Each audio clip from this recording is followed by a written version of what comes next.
I like to say if light heals by day, darkness restores by night. We have these friends, they're our besties, which is why I can tell this story, because it wasn't always this way. Several years ago, they bought the lot next to our cottage in Door County. My first thought was, oh no, I pictured a full-on Rodney Dangerfield situation next door. And then it got worse.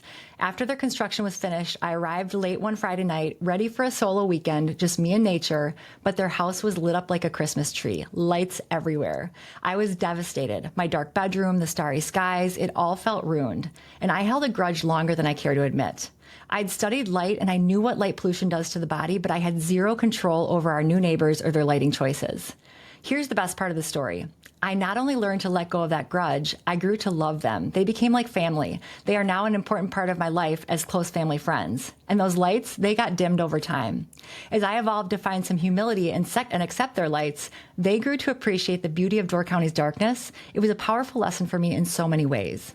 Not only did I gain a beautiful friendship, we both have a funny story to tell and we laugh about it all the time.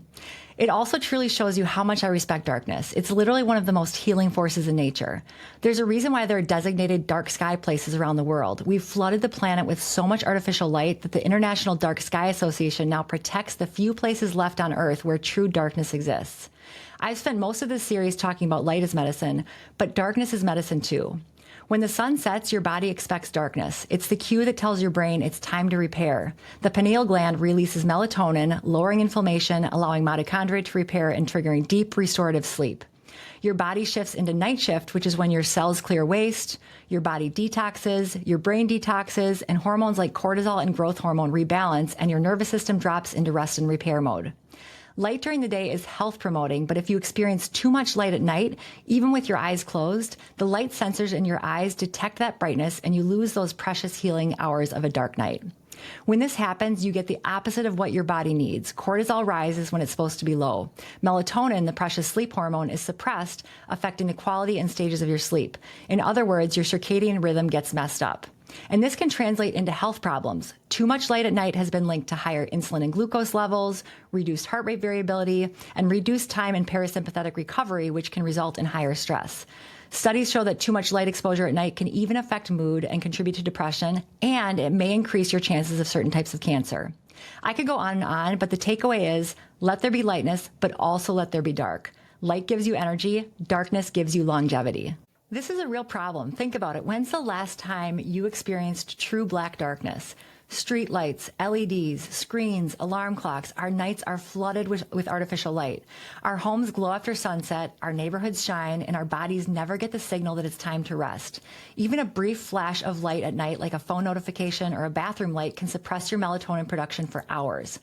Learning to bring a little darkness back into your night can be transformative. So how do we work with darkness instead of against it? Here's what I do. I dim the lights early. When the sun sets, my lights get dimmed and I avoid overhead lighting. If I must have bright lights on, I throw on my red lens glasses and I love using a red bulb in my bedside lamp to avoid blue light exposure.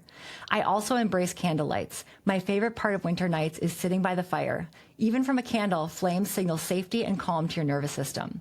Another area where you can add darkness to your life is obviously your bedroom. My bedroom is like a sleep sanctuary. We have blackout curtains, we try to keep digital devices out of the bedroom, and every LED light, like those little fire alarm lights, are covered with a piece of tape.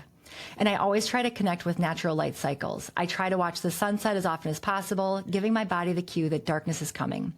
A goal of mine is to spend an entire evening or even a whole weekend somewhere without artificial light.